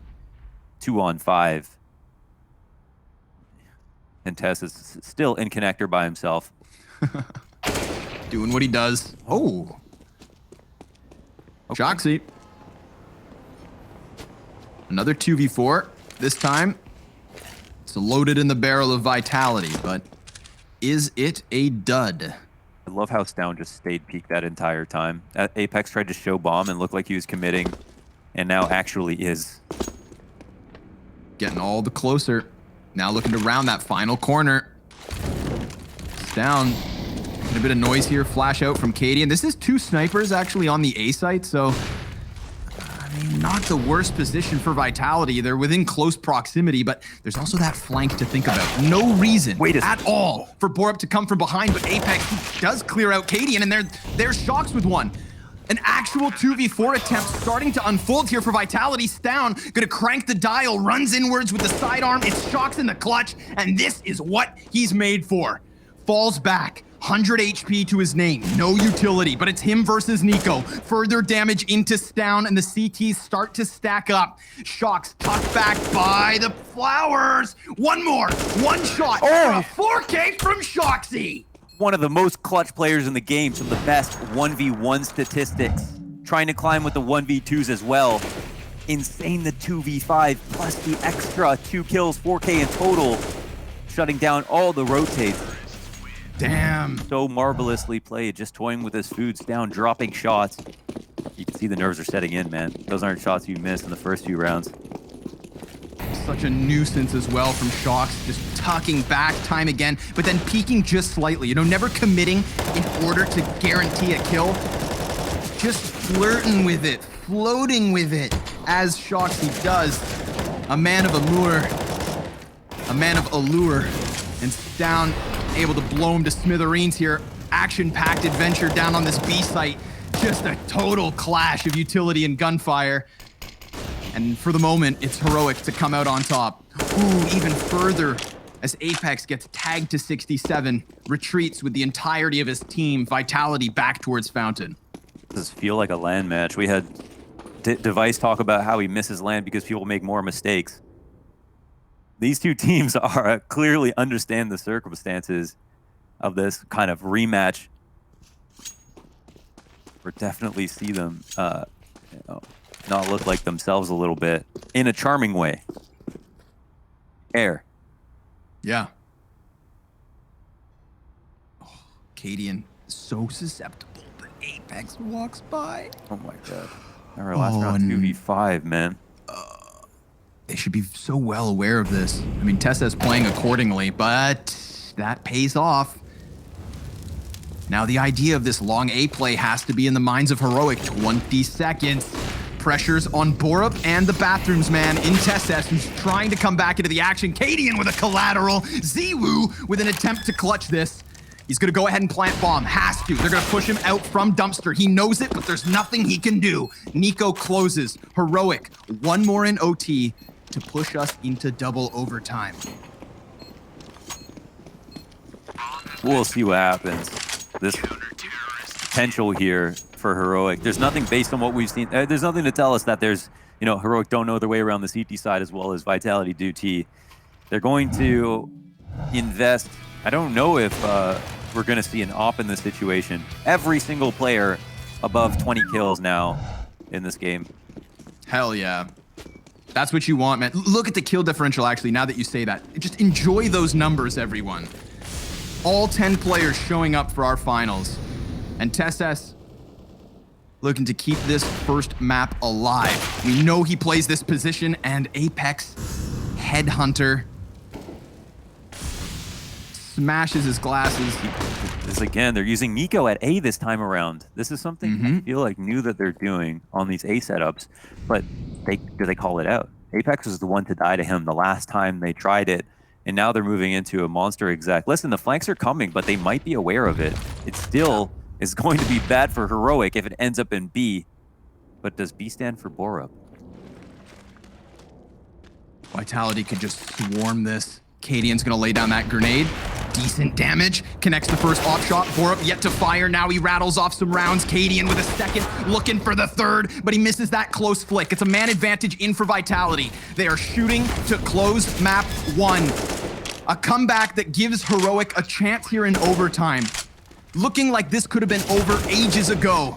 And Vitality now 1 kill away from making it happen. Youngstown walking in, finding Masuda inside of the smoke, Molotoving off the short player, which gives him a chance to kill Ziwu. With 5 HP, he remains, but now he's slain, and 12 health for Stown. Focusing on short, he taps that bomb. The monster walkout meant to close, but a missed shot gives Stown a second chance. He chases, and he doesn't find it. Time now of the essence. Shoxy's done enough. Heroic will desperately try to defuse, but it's over. Overpass in the back pocket of the Frenchman. My God, they had to end like that. I can't believe it. It was so tense the whole way through. Another crazy comeback attempt.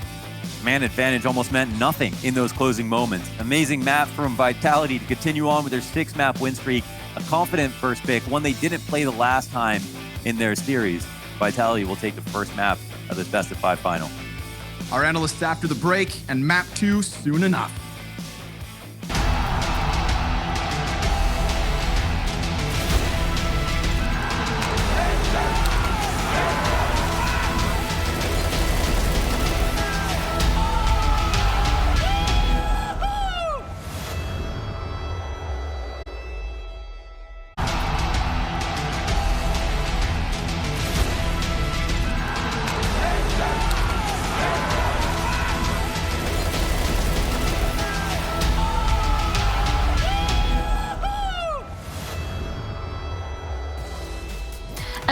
As close could be to kick off our grand final. It's only fitting that it goes the full distance in overtime. For the Frenchmen, they edge it out by an inch. A tight 19-17 victory on their own map pick leaves us waiting at Nuke's door.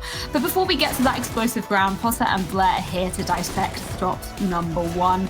And Blair, every single player was stepping up here on the server. Everyone ends on over 20 kills, but ultimately Vitality showed us some great adaptations here.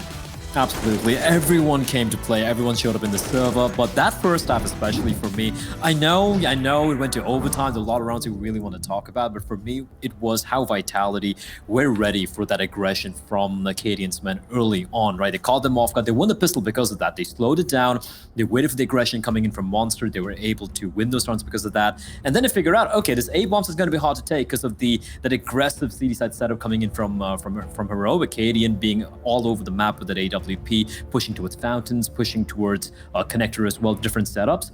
But they were able to adapt, and then they started hitting that B bomb side where they found quite a bit of success. And honestly, 9-6 scoreline was looking good for them in that first half. Yeah, it was indeed. I know, Potter, you have a particular round that you want to be delving into, though, however.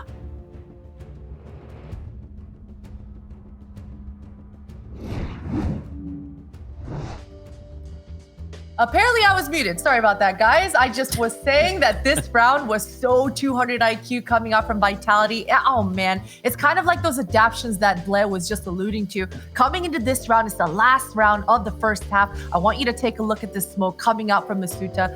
It is a quote-unquote missed smoke. Now, I'll bet my money that this smoke was calculated and missed on purpose. You're going to take a look here. Cadian, he's trying to see if he can get a cheeky pick off of this quote-unquote missed smoke, but take a look at Masuda. He's being patient. He's biding his time while all of his teammates, the 3 and Zaiwu, RPK, and Apex are rushing down long A. This is going to push Cadian off this angle, and all of a sudden, this just starts that snowball into this round. If we can go to the point of view of the players, you're going to kind of see how this unfolded, how Cadian finds himself in the mix, in the middle of so many attackers coming his way. I'm sure Cadian wasn't prepared for it, and you're going to see exactly how unprepared he looks here. Masuda holding his ground. Cadian thinks he's going to get a cheeky pick, but Zaiwu pounces, creates the space, creates the diversion and chaotic moments for Cadian, and yeah, it looks insane for Vitality to bust out this 200 IQ play so late into that first round. I think that was something that was interesting that we heard from Apex in the interview earlier. You know, he said it was really chaotic the last time they played, but now they're bringing the chaos to the heroic side. And with that, we'll be moving on to Nuke. That'll be the next stop of this potentially five map train here. And it's an interesting one to be going into, Blair, because of course we've seen Heroic had such huge success on this map. Astralis are even scared to be playing this other Danish side on this very map. Yeah, I mean, and if you look at Vitality's performance in Nuke, at least in this tournament, it's been pretty good, right? 16-6 against Mouse. They won 16-6 against Fnatic as well. 16-6 against NIP until they got stomped by Astralis in that upper bracket final. But Heroic are the only team who have the cojones to pick this map as an opener in an elimination game against Astralis. So no matter how good Vitality have looked so far, I'm going to give this one to Heroic. That CD side from them, I mean, it shut everything down yesterday. Yeah, I wanted to touch on Vitality coming into this one as well, Potter, as Blair was just saying, you know, looking pretty decent until they come up against Astralis. So where were kind of the key holes for you in that Vitality side that meant that they just couldn't really make any of those adaptations that we needed to see to be able to take Astralis down? Yeah, I guess, man, you know, even Heroic said it, right? This Vitality this week are looking mighty different than the Vitality that we saw even 2 or 3 weeks ago, right? The amount of 2v5 clutches coming out of Shocks, coming out of Zywoo, coming out of Apex, it just seems like they've absolutely gone over this hurdle. These guys are looking like a championship caliber team, and both squads for Heroic and Vitality, they can't approach any rounds and have a breather for themselves. Every 2v5, every 3v5, any round that they think they should win handedly, they have to approach it in a 2v2 manner. They have to respect the fact that Shocks is absolutely going to pull something out of his back pocket and clutch and turn things around.